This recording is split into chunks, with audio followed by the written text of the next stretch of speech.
मैं आसिया फारूकी। हमारे संवाददाता पंकज पटेल की रिपोर्ट। जनपद फतेहपुर में पहलगाम के आतंकी हमले में मारे गए निर्दोष भारतीय नागरिकों की हत्या के बदले में भारतीय सेना के द्वारा पाकिस्तान में घुसकर एयर स्ट्राइक किए जाने के बाद दोनों देशों के मध्य युद्ध की संभावित खतरे को देखते हुए देश भर में मॉक ड्रिल के माध्यम से लोगों को युद्ध की आपात स्थिति में खुद को सुरक्षित रखने व घायलों को निकालने जैसी स्थिति से बचाने के लिए मॉक ड्रिल के माध्यम से अभ्यास कराया गया। जनपद के राजकीय इंटर कॉलेज में जिला प्रशासन के निर्देशन में आपदा प्रबंधन विभाग द्वारा पुलिस, फायर ब्रिगेड, चिकित्सा विभाग, रेड क्रॉस, बजरंग दल द्वारा युद्ध जैसी स्थिति लेकर मॉक ड्रिल किया गया, जिसमें हवाई या मिसाइल हमले से संभावित खतरे के दौरान खुद व परिवार के लोगों को सुरक्षित बचने, एक स्थान से दूसरे स्थान निकलने, हमले के दौरान घायलों को इलाज आदि के विषय में जानकारी दी गई। फायर ब्रिगेड की टीम द्वारा बम विस्फोट की स्थिति में भागने की जगह जमीन पर लेटने व रेंगते हुए एक स्थान से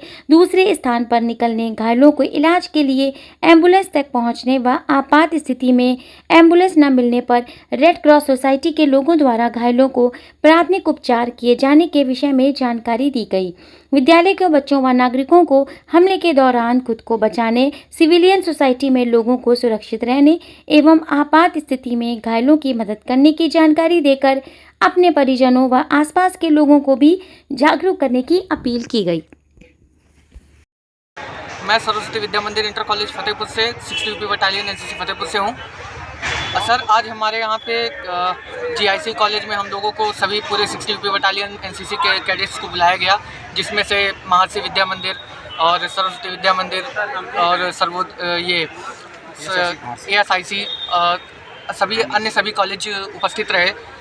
जिसमें कुछ कॉलेज के स्टूडेंट्स बुलाए गए, एनसीसी के कैडेट्स बुलाए गए, एनएसएस के कैडेट्स बुलाए गए और पुलिसकर्मी रहे, आर्मी डिफेंस था और कुछ सिविल स्टाफ था, जिनमें से कुछ हमारे पुलिस के ऑफिसर्स भी थे और सीओ सब थे और उनसे भी जूनियर्स एसआई वगैरह थे। तो सर, हमको आज यहाँ पे कल जो एयर स्ट्राइक हमारे भारत ने पाकिस्तान के ऊपर एयर स्ट्राइक की, उसमें एयर स्ट्राइक में जो होने वाली दुर्घटनाओं से बचने के लिए हमको यहाँ निर्देश बताए गए। जैसे कि मान लीजिए, अगर कभी रात में अगर सायरन बजता है किसी पुलिस का, प्रशासन का या डिफेंस का, कि मतलब अगर हमला होने वाला है थोड़ी देर में, तो हमला होने के थोड़ी देर पहले सायरन बजे, जिससे सभी आम जनता घर के अंदर हो जाए, अपने घर की लाइट सारी ऑफ कर दे, अपना इन्वर्टर वगैरह ऑफ कर दे और स्वयं से बचाव के लिए तथा अपने मोहल्ले, अपने शहर, अपने नगर की बचाव के लिए अपना योगदान करे।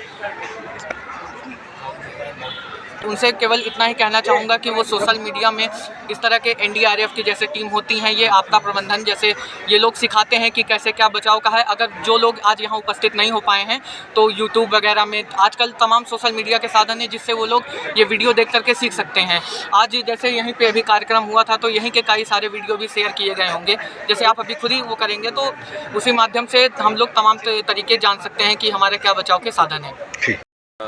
गृह मंत्रालय, भारत सरकार और उत्तर प्रदेश शासन के दिशा निर्देशों के क्रम में आज ये नागरिक सुरक्षा की दृष्टि से इस मॉक ड्रिल का अभ्यास सभी बच्चों को बुला के करवाया गया। इसमें नागरिक सुरक्षा से जुड़ी हुई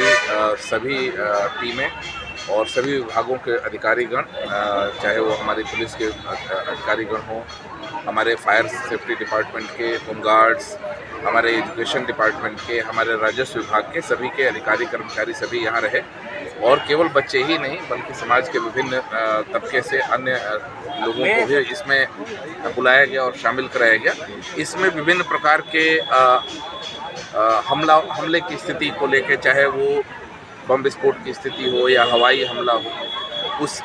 उसके होने की स्थिति में किस प्रकार से अपना बचाव कर सकेंगे, अपने परिवार के लोगों को बचाने के किस तरह से उपाय बता सकेंगे,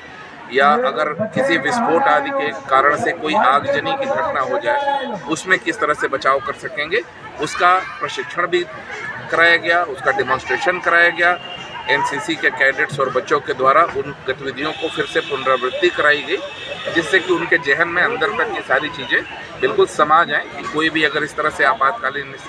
परिस्थिति पैदा होती है तो स्वयं को कैसे बचाएंगे, अपने परिवारजन और आसपास के लोगों को कैसे बचाएंगे। इसके साथ ही अभी हम लोग आज ब्लैकआउट का भी अभ्यास कराएंगे। उसके लिए 7:30 बजे शाम का समय निर्धारित है, जिसमें लोगों को बताया जाएगा कि